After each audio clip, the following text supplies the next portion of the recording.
Dubai has made a high-risk bet during the ongoing global pandemic. It's one of the few holiday destinations open to international travellers. Protective kits resembling meal trays are now offered on national airline flights. All passengers need to do a PCR test on arrival. If negative, tourists can then move around freely. At the foot of the iconic Burj Al Arab Hotel, these French visitors have come to enjoy the sunshine in the Persian Gulf, like thousands of other European tourists. Toutes les activités qu'on veut faire, elles sont disponibles, quoi. C'est ça qui est bien. C'est pour ça qu'on est venu ici. This water sports company is obliged to disinfect each jet ski and life jacket between each use. The global tourism sector has been left reeling by the pandemic, but here it's high season and business is booming. In comparison with European countries like France, here we don't have any help.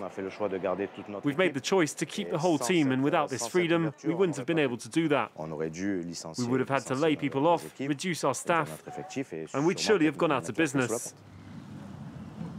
After a strict initial lockdown in spring 2020, the authorities have chosen to open up at any cost and want the world to know about it. Open. Now that's a word that hasn't been used much in the world these days, huh? Well, open is looking good for Dubai right now, and we want to tell the world about it. Dubai has even proposed a distance working visa to help boost the economy. The goal is to attract so-called digital nomads. This New Zealander chose to leave Berlin to escape the European lockdowns. I think you definitely wake up every morning and have a look at the Eiffel Tower, so I think it's the equivalent in a way. This entrepreneur intends to run his online transfer startup from this co-working space until air connections resume across the planet.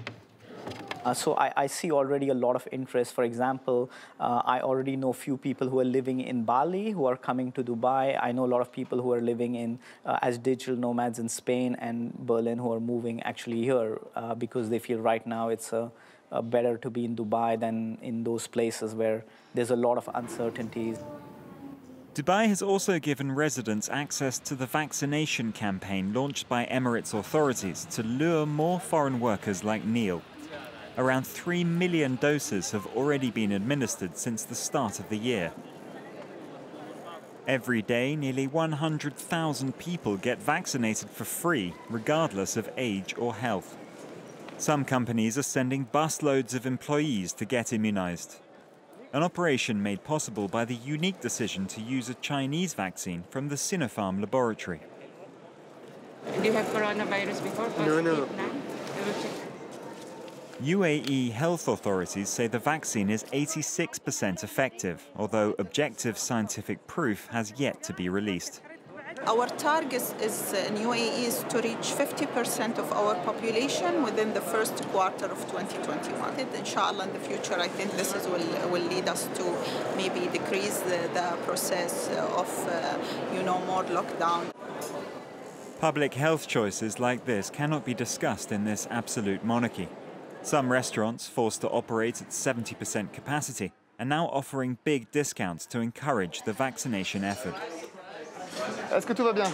In this French brasserie, VINCENT is offering a 10% discount for those who've received their first dose of anti-COVID vaccine, 20% for those who've had the full vaccine.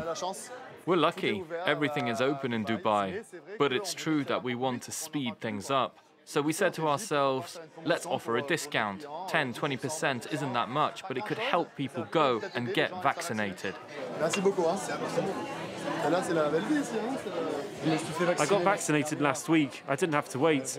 I went to hospital at the last minute. I took the decision. In less than an hour, I had the vaccine. I'll have the next dose within 3 weeks. I don't even have to wonder if the vaccine will be available. This restaurant's turnover over the holidays was its strongest since opening 5 years ago. Hotels in the city have even returned to the same occupancy rates as before the pandemic. This economist says that Dubai's lack of hydrocarbon reserves explains the desire to keep tourism going.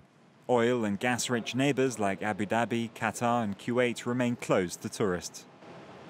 But it's extremely important for Dubai to be open for tourism. Travel and tourism directly and through the activity supported in the economy accounts for over 15% of non-oil GDP.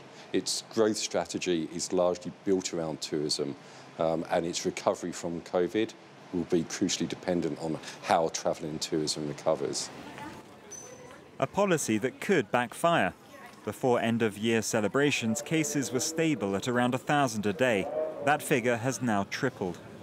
In reaction, Dubai authorities have been forced to close bars in recent days.